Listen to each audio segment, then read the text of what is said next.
Hello, ladies and gentlemen. Welcome back to Mr. Ian Teaches English. It's been a long time, but I am back with my beautiful wife, and we are here to have a conversation in natural English just to help you with your listening and hopefully improve your English and maybe pick up some language too that you can use in conversation. We've got our cards here, 4 questions. We know what they are, but we haven't thought about the answers. So, Correct. question number 1. Let's go. Who did you eat lunch with today? Who did I eat lunch with? I ate lunch with my son Ewan and my daughter Alexa, and at the end, my daughter Madeline, because she was so busy taking a shower that she didn't come out in time to eat lunch with everybody else. What about you? What did you have for lunch? I know that's It's a big important one. too. I made some vegetable fried rice, and I added like 15 eggs because we have chickens and they are laying a lot of eggs, and Ian was making a pavlova, which, if you don't know, is an Australian dessert made with meringue, and you need a lot of egg whites for meringue, so there was a lot of extra egg yolks. 9. There were 9 extra egg yolks. I didn't use all of them. I used some of them, and then I put some whole eggs in, and I fried eggs to put on top, so the kids got plenty of protein. How are we supposed to sell eggs if you're using all the eggs? There's still eggs available for sale if you feel like buying some eggs. We have some available. Just right here at the front door. Right here at the front door. What did you have? Oh, sorry. Who did you eat lunch with today? I ate lunch alone, but I was beside my wife who was helping one of my daughters with some reading practice. But I was eating lunch alone, and for lunch, I had leftover Costco pizza. Costco for the win. Costco cheese pizza, pretty good. It's pretty good. It's pretty good cheap. for the price. Yeah, it's good I think for it's the pretty price. good. It's pretty cheesy. Yeah. I mean, it's fine, but it's good for the price, and that's why we get it. All right, here we go. Next one. Yes. This one's embarrassing. What makes a good teacher? This. You have to answer it first. I know. Okay. What makes a good teacher? So I currently homeschool 2 of our children, and we also do what's called a co-op, which is a place we go where other kids are homeschooled, and we do classes together. So I am a teacher, but not in the sense that Mr. Ian is a teacher. And so in the sense that I get paid. yeah, I don't get paid. I get paid in bad attitudes. And so I'm a pretty strict teacher, but I think it's important to have good classroom management, especially when you're teaching children. I think it's less important when you're teaching adults, but I do think that's very important. I'm not there to be their friend. I'm there to teach them something. So I think classroom management, I think a sense of humor, and I think that you need to be able to kind of take bad attitudes or disinterest and not let it affect you, which I have not gotten good at that. It definitely affects me and puts me in a bad mood. What about you? What do you think makes a good teacher? Well, I hope I'm a good teacher. I Yeah. teach. So I do teach online here, but my full-time job is teaching English as well. Sense of humor, completely agree with you on a sense of humor.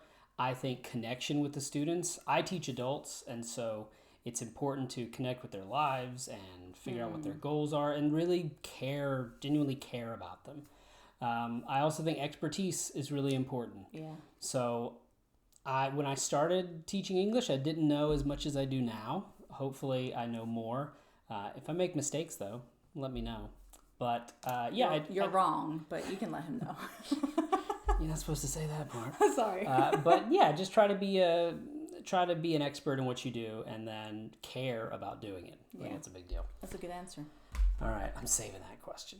Okay. Yes, that's a good one. That's a good one. That was you gotta wait for that one. Yeah. All right. Would you rather be an only child or have 10 siblings, and why? Immediately 10 siblings. So because we have a large family, well, I think it's a large family. We have 5 children, and it is incredibly difficult to parent. But I also know that our children have people they can rely on for the rest of their lives. Yeah. They will always have someone to turn to. They will always have a friend. They will always have someone to complain about their parents to, which I'm sure they will. And I just think there's so many benefits to having a large family. You learn a lot about sharing. You learn about priorities. Our children, we are a single income family. Ian works really hard, and I work hard, but I work in the home for no money. And but it means that our children don't get to go to all the sports events, and they don't get clothes whenever they want, and they don't get to go out to fancy restaurants all the time. But I think that's a really good lesson about prioritizing things that are important. So in our family, the things that are important are spending time together. Meal times are very important. Yeah. Learning life skills are important. So I think that's the two reasons why I would say is the most important for having a big family, and why I would not want to be an only child. Yeah, I agree with that. I think people who are only children aren't exposed to those values of sharing as much. I mean, certainly they can be. And if you're an only child, don't get mad. Yeah. But, you have to learn to negotiate. You have to learn to negotiate with people in your home. Even, what are you going to watch on TV? Yeah. What are you going to make for snack? Yeah. Who's going to sit in which part of the couch? Oh my gosh, yes. These are all negotiations that our kids make. And so they're learning those negotiation skills in an environment where they are safe. Yes. Also, I do think about the future of our kids, where I tell my daughter that in the future, if she has a flat tire, she's always going to have siblings that she can call to help her out. Because you might not make friends. You might be lonely in life, but you always have a family. Yeah. At least here you do. So you always have siblings that will hopefully help you out. But 10's a lot. 10 is a lot. 10's a lot. 10 is a lot. That's a lot of siblings. I imagine that's a lot of siblings. You would have to, you'd be sharing a room with, at least 3 other kids. Unless you're one of those, because you see those big families on, TLC and stuff. Yeah, but they have tons of money. Exactly. Yeah. Which I would say the majority does not have tons of money. And we are also talking from a very Western perspective. People have massive families in much different countries and places where they don't necessarily make a lot of money, but they have a ton of kids, and they make it happen. Yeah. You can make it happen. You can. Yeah. Mm-hmm. All right, last question. And I'm going to I don't even think I need to answer this one. I'm going to answer for you. What was the worst haircut you ever had? Unfortunately, my worst haircut came when I was dating Natasha. Oh, that's not the one I'm thinking of. Which one are you thinking of? Interesting. What's worse than that one? The photograph at your grandmother's house. Oh, that is the worst. I want to see if we can get a photo and put it in. We'll try and put it on the screen so you can see this. So bad. That's pretty hideous, but it makes you laugh. It does make me happy. laugh a lot. It does. Every time I go to his grandmother's house and I see that photograph, even if I'm having a bad day, it makes me happy because it's so bad. What kind of haircut was it? Can you describe it? So it's what's called a bowl cut. So basically, it's called a bowl cut because somebody puts a bowl on the person's head and they just cut right across, and it's hideous. It looks terrible, but it's really funny. And also, this doesn't help, but at that time, my darling husband was quite overweight as a child.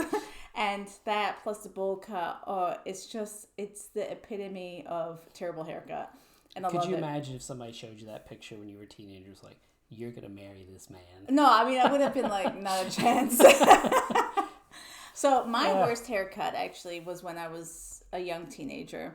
And I, as you can see, have very long hair right now. But I used to like having kind of short hair because it's easier to maintain. You don't have to brush it as much.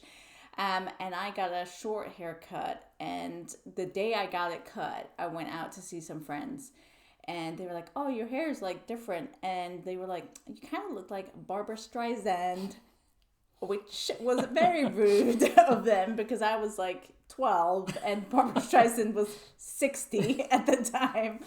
But it was not a good haircut. No, it did not look good. Do you have pictures of that? I don't think I do. I probably would have destroyed them all because I was so embarrassed. But also, not super tactful of my friend to say I look like a 60-year-old lady. Yeah. Oh, I've got a question for you. Yeah. And then we'll finish up on this. But if your friend gets a haircut. Yes. And tell me what you think, too. If your friend gets a haircut and it's not a nice haircut. Mm-hmm. How do you respond when you see them? I go, oh, you got a haircut. And then they usually start talking about their haircut. And then what I might say, I tried it, and I actually talked about this with the little girls. We call them the little girls. They're both 9. I talked to them about how you don't have to lie to people about stuff, but you can always probably find one nice thing to say. So if they go, oh, do you like my haircut? You can say, well, your hair color's very nice. Yes, you can say your hair color's nice. I like the way that your fringe frames your face. But you don't have to be like, ew, it's hideous, you look terrible. We don't want to be unkind. I would agree with that. But we don't have to lie either. I know a tactic that some people do is that they just don't say anything at all unless the person brings it up, which is also something you can do. And I think that works a little bit better if you're a man, because men... We don't notice. Well, you might not notice, or you just notice and choose not to say anything. Maybe that's the strategy. But yeah, I think you can always find something nice to say, but you don't have to, you certainly do not have to lie. We're not going to lie and be like, yeah, you're my best friend. If they're not your best friend, you can say, I have lots of best friends, and you are a friend, whatever. Something like that. There are ways to do it.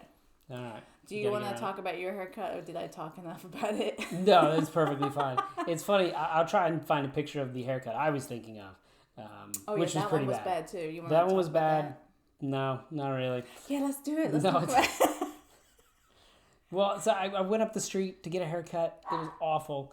And the guy, I was in Britain, and you don't say, oh, I don't like this, do it again. He's very kind and polite. Oh. Yeah, sorry, go ahead. I'm sorry. So left and came home and asked Natasha to try and fix it for me, and she did her best. That is not how it went. That's exactly how it went. That is not how it went. You pressured me. We were dating, okay, guys? So. Oh, no, this was reversed. Yes. Yeah. You pressured me into cutting your hair. You're like, it's fine. You can do it. And I made it look terrible. He looked like somebody who was blind had tried to cut his hair, okay?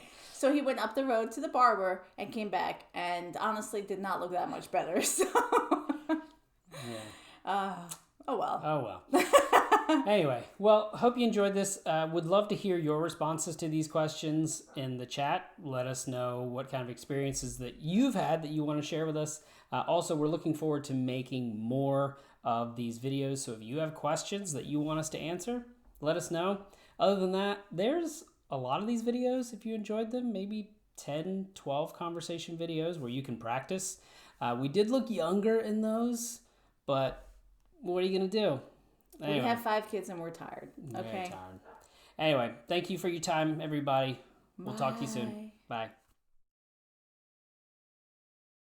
Sound test? Testing. We're testing the sound. Testing. The sound has been tested. Testing. We're testing the test. Testing. This test is testing and tested. Test.